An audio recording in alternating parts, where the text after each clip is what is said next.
no one asked for. This was part of my competition cheerleading routine in high school, right? I see that. Not as cool as Operation Football, but we're glad you're up with us here on 13 Sunrise. It is Friday. We hope that your Friday is off to a good start. And if it's not, we hope to change that for you very soon. Yeah, we're going to light it up for you. There you go. Because it's Friday, it's Operation Football, and boy, are we excited. That is a trophy case changing trophy. Yes. That's the one you have to make room for. Absolutely. You build the case around that trophy. Yes. We joke that it gets taller every year. So the stakes are higher. Yes. They're higher. And we're going to some people that know about that trophy this year. We've got a proud alum with us this morning. We're going back out to Martinsville this morning for our sunrise kickoff soon. Dom will be there. He's on the way. He's meeting with those students now to get them all pumped up. So we're excited to see him soon. There's so many big games on the line. It's week 1 and we're starting off with a bang. Our big game will be Lawrence North versus Lawrence Central. Battle for Lawrence. Big bragging rights the rest of the year.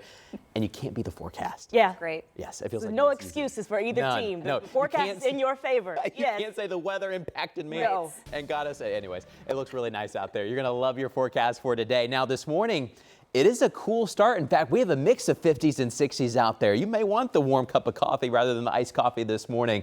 And we're going to get to eventually the 80s later today, a little bit warmer. But sunrise here just over an hour from now. Sunset tonight for our games will be right around 8:30. So we'll be ending there at dusk for a lot of these big matchups. Right now in Indianapolis, we do have some temporary clouds, but they're not as thick as the ones we've had the past couple of days.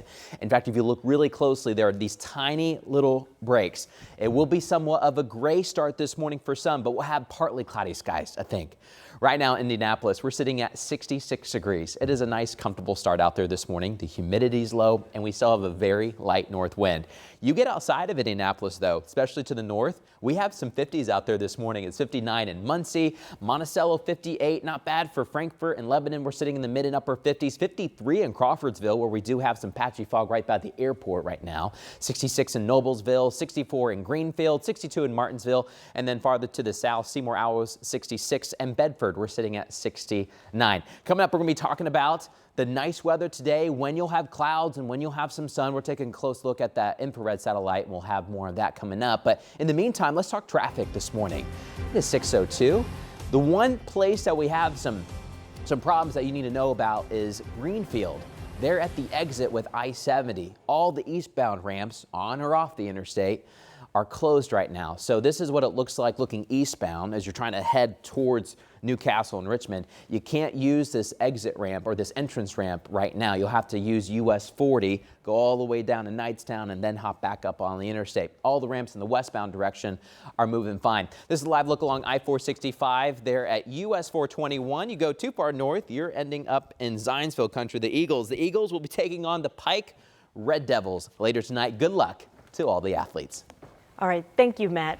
This morning, a remarkable story of survival. This 3-year-old girl is recovering after police once said they didn't think that she'd survive. Her name is Luna, and she was rushed into surgery earlier this month with multiple injuries, including one to her brain, and she ended up with part of her skull removed. Our Marina Silva is here in studio to share this recovery journey this little girl is on. You've been talking with her mom. What is she saying this morning?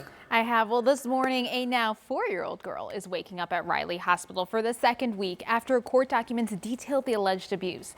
But this week, she celebrated her 4th birthday. It was a milestone some didn't know if she would get to after her injuries. Thank you, Mommy. Thank you. Two more. Voice just warms my heart. She is playing in the hospital with her mom. That's Luna. She's laughing and smiling now, which is a big step in the right direction. Luna was in the care of her father and his girlfriend at an apartment on Waterfront Drive when she was found stiff and unresponsive. Court documents say her father found her and described her as limp, like a rag doll. She was rushed to the hospital. Doctors found multiple injuries and bruises all over her body. Her father and his girlfriend claimed they only, quote, whooped child with a belt on the legs and behind, and that a dresser had recently fell on little Luna. But doctors refuted that claim, saying the injuries were just too extensive. Both ended up charged with neglect. Her mom, Lexus, sits by her bedside every day, just praying her little girl gets better. And that's exactly what's happening right now. It's hard sometimes because it's like I want to take her pain. I want to be able to heal her, but I can't. But watching her want to fight through it is giving me that motivation to fight through it. She's strong, and I don't think I would have been okay if she wasn't okay, and she's okay. Well, the next step is working on getting her strength up. Luna is expected to move out of the ICU soon and into a rehab unit before getting to go home. Something that just 2 weeks ago, that wasn't even a thought. Now, as for Dad and his girlfriend, Joshua Cajigas is still in the Marion County Jail. He's expected to be in court this morning. The girlfriend, Melly Jackson, is out of jail, but she's expected to be in court next week. So glad to see that video of her laughing and playing with her mom. It just warmed my heart when Mom sent it to me. And we'll see you again at 6:30. Yes. Marina, thank you. Well, in just a few hours, the mother charged in the death of her 2-year-old son will be in court today. And now we're hearing from a grieving grandmother. Her name is Melissa Etheridge. Her 2-year-old grandson shot and killed himself June 19th. Court records say the boy found his mom's gun and her unzipped purse in their car. The toddler was reportedly sitting between his mother, Kiara Bickett, and his 8-year-old sister. Now his mother is charged with neglect resulting in death. His grandmother says it's breaking her family apart. More grief. Now she not only has to cry about her son, she has to cry about her daughter. Her daughter is crying for her. They're crying for each other. And it's not fair. It's not fair. My granddaughter and her should not be going through this. Well, our Rich and I will be in court later this morning reporting on any new developments that come out of this story.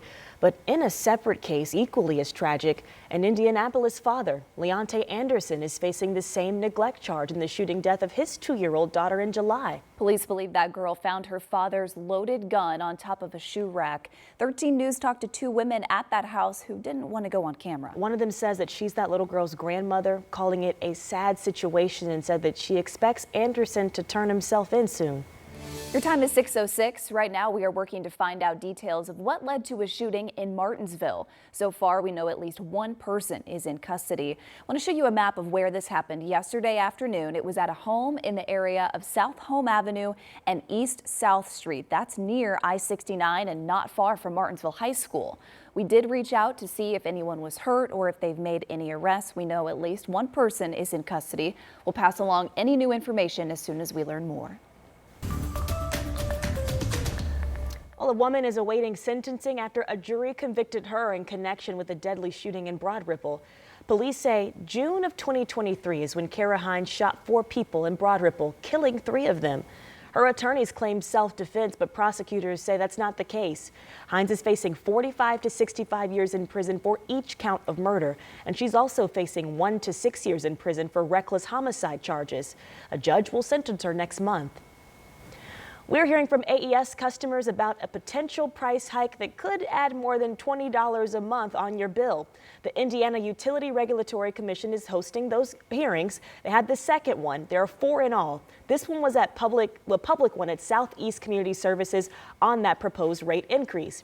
Now, AES leaders tell us the increase is necessary to keep up with the rising cost of business.